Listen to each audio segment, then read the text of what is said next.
si ce soir on dansait le dernier slow, un peu de tendresse au milieu du disco. Bonjour, bonsoir, soyez les bienvenus aujourd'hui à la leçon de français. Aujourd'hui on est 18e leçon, à peu presque, parce que ce n'est qu'une annonce. Итак, я хочу объявить о том, что 18-й день, посвященный чтению, наступит чуть-чуть позже, я его сниму сегодня же, но вначале будет видео, обращенное тоже к учебнику Попова Казакова, но относится несколько к иной задаче, которая врывается в видеокурс. И, дорогие друзья, те, кто изучает французский язык по курсу «Читаем по-французски с нуля», можете, в принципе, это видео пропустить или просмотреть его, если у вас есть время. Дело в том, что учебник Попова Казакова действительно является очень популярным методическим пособием, одним из тех, которые используют в неязыковых вузах, в колледжах, в профессиональных и в технических, в других местах, где изучать французский язык. Везде, где можно опереться на базовую, классическую, фундаментальную основу изучения французского языка в теории, как это делается по классической модельной классовой урочной системе в России. Ну и не только. Таким образом, часто у меня были ученики, есть сейчас, которые обращаются с просьбой помочь прочитать правильно тексты, которые располагаются в этом учебнике, особенно в его второй половине.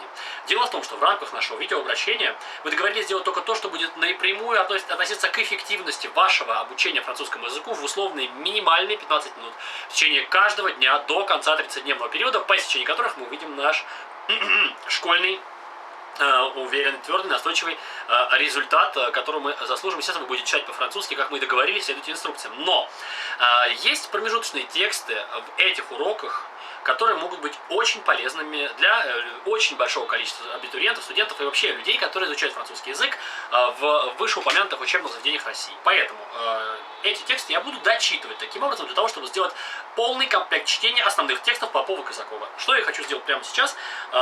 Итак, страница 173. Это текст supplémentaire, они так называются, дополнительные тексты. Текст supplémentaire. То, что я сейчас буду делать, а я буду делать это достаточно медленно, я буду читать эти тексты один раз, без повторения предложений, это не обучение чтению, это помощь вам. Дорогие друзья, я сейчас обращаюсь в первую очередь к школьникам, к студентам, к тем, кто изучает французский язык по этому учебнику.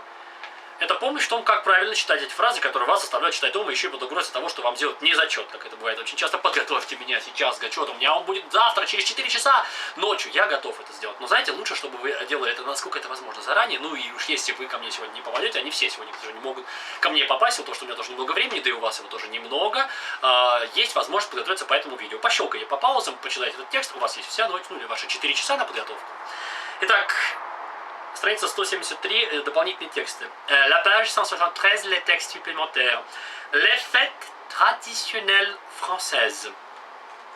Le 1er janvier, on dit bonne et heureuse année à ses parents et à ses amis. La veille, au soir, on fait un repas de fête, le réveillon. On réveillonne. En février ou en mars, le Mardi Gras.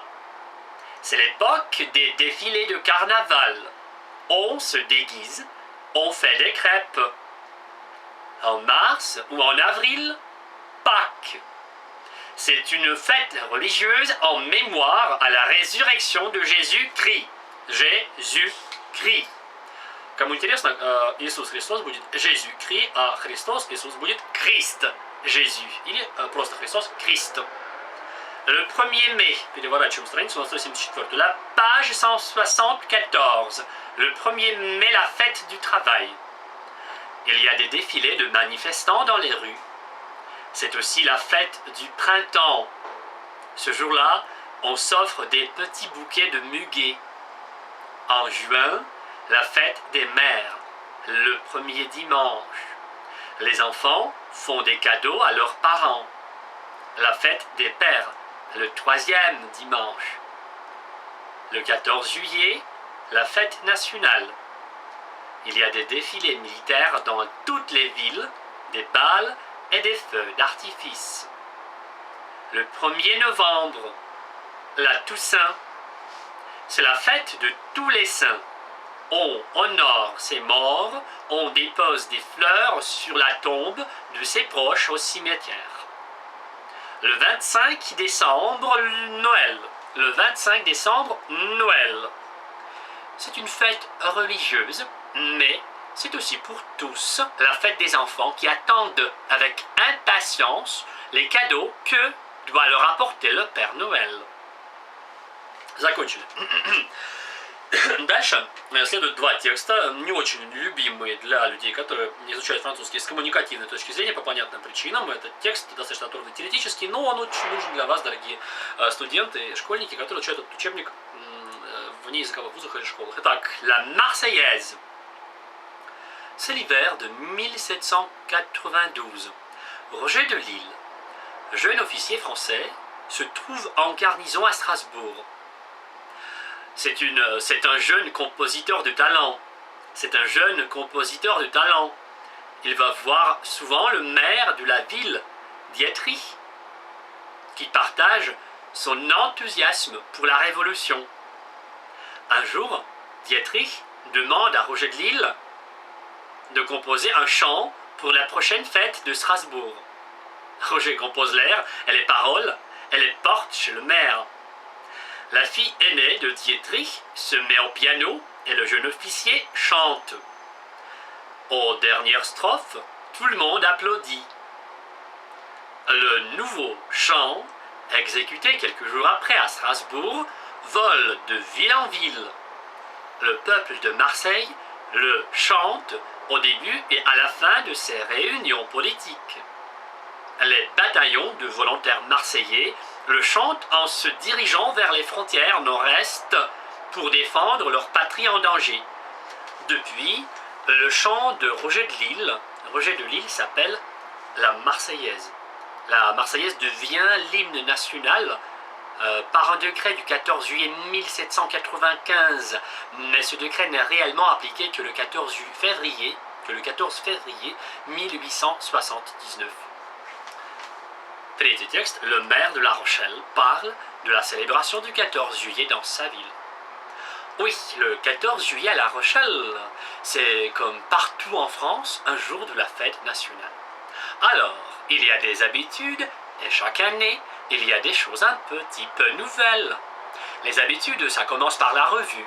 C'est tout à fait évident. Tout le monde se met sur son 31, le maire prend son écharpe. Je ne porte pas mon écharpe que le jour du 14 juillet, et pour les mariages. Et je la porte à la manière républicaine, c'est-à-dire autour du ventre, et pas en ceinture, parce que c'est le souvenir des écharpes des représentants de la Convention aux armées. Mais le clou de la cérémonie, c'est toujours le feu d'artifice. Il y a jusqu'à 50 000 personnes sur le port, car on tire le feu d'artifice depuis les tours de La Rochelle. C'est un spectacle superbe. Tout le monde est là, les grands-mères, les enfants. Et après, il y a le bal du 14 juillet. On danse dans la rue. Ça, c'est une vieille tradition. Mais je dois dire quand même qu'elle commence à se perdre un petit peu. Конец текста 17 урока. Осталось только, дорогие мои друзья, те, которые все-таки готовятся к тому, чтобы читать эти тексты, постараться их качественно проработать, ну и по возможности ответить на вопросы, располагающиеся на той же 175 страничке к первому тексту, или 14 жюе. Чтобы подготовить себя к правильному чтению, можно еще и поговорить чуть-чуть, или хотя бы найти ответы на свои вопросы, чтобы устно их по возможности отчитать, проговорить, и таким образом подготовиться к качественному чтению. Все-таки в ваших словах, когда вы читаете по-французски, должен значиться смысл. Понимание, осознание смысла слов, фраз и выражений, которые вы читаете. Итак, больших успехов, bonne chance, bon succès, passez bien vos examens, préparez-vous bien tous vos devoirs et bonne chance, encore une fois, учите французский.